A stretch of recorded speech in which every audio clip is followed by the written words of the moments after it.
نن سبا خلک تاسو وګورئ په غلط کاروبارو او تجارتو باندې فخر کوي، په درواغو باندې فخر کوي، په دوکو باندې فخر کوي چې کله ورته وایي چې دا کاروبار کې دومره دوکه مه کوه، داسې مسلمان ته دوکه مه ورکوه، دا حرامه ده، درواغ مه پکې وایه، سود مه کوه.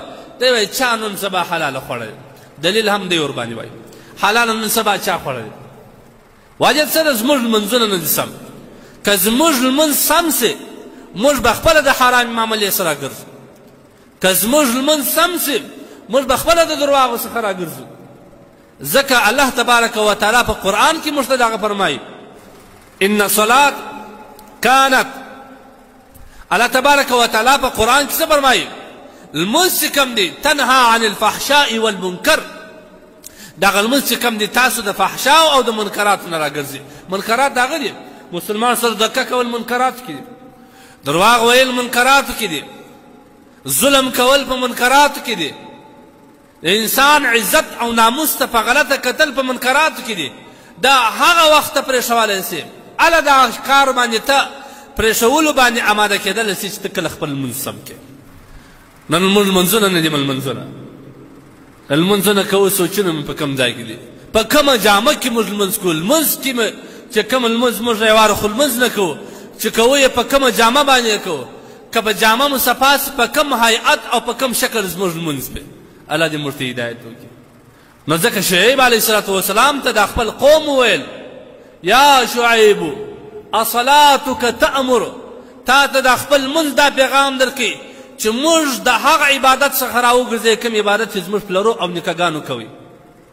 او د هغه رقم حضرت موسی علیه الصلاة والسلام چې کله ډېر سفر وکړي خپله بیبي ورسره ده، هلته ناوخته سو، ماښام سو، اوس په خپل د خوراک دپاره د څښاک دپاره بندوبست نشته. موسی علیه الصلاة والسلام خپلې بیبي ته ویل ته کښېنه زه راځم، زه به یو ځای وګورم که مې یو اور پیدا کړي تا ته به یې راوړم، ځان به ورباندې ګرم کو. کله چې موسی علیه الصلاة والسلام د غره په سر باندې د اور وړانګه ولیدل، هلته روان سو. هلته چې کوم وخت روان سو چې کله موسی علیه الصلاة والسلام ورنږدې کېږي، هلته الله تبارک وتعالی ورته وایي فخلعن علیک، ای موسی ته صفا ځای ته راغلې، انک بالوادي المقدس، ته پر یو پاک ځای باندې ولاړې چې وټې وکړ.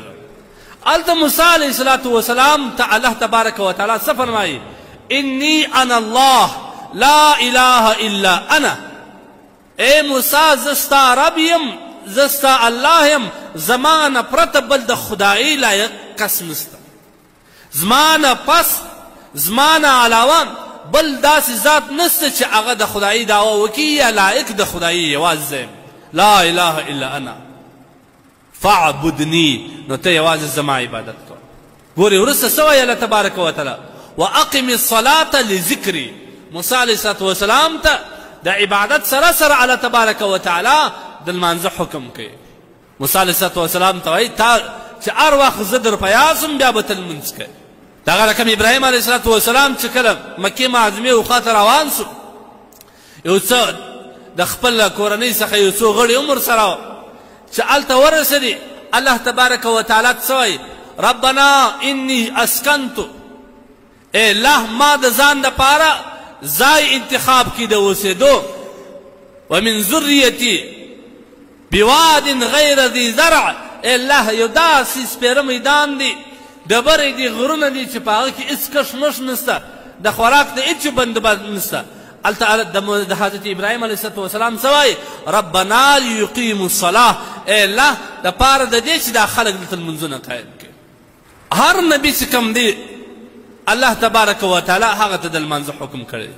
خاص کر زموږ پیغمبر خدا صلی الله علیه وسلم ته الله تبارک وتعالی په قرآن عظیم شان کې در نوي نه زیات وار الله تبارک وتعالی د لمانځه حکم کوي. اقیموا الصلاة وآتوا الزکاة. بل ځای کې الله تبارک وتعالی فرمایي قد افلح المؤمنون، مؤمنان کامیاب دي. کوم مؤمنان؟ الذین فی صلاتهم خاشعون، هغه مؤمنان چې هغه په خپل منځ کې آرام په اطمینان په خشوع او خضوع سره لمونځونه ادا کوي. دغه مؤمن چې کوم دی دا په حقیقت کې کامیاب مؤمن دی.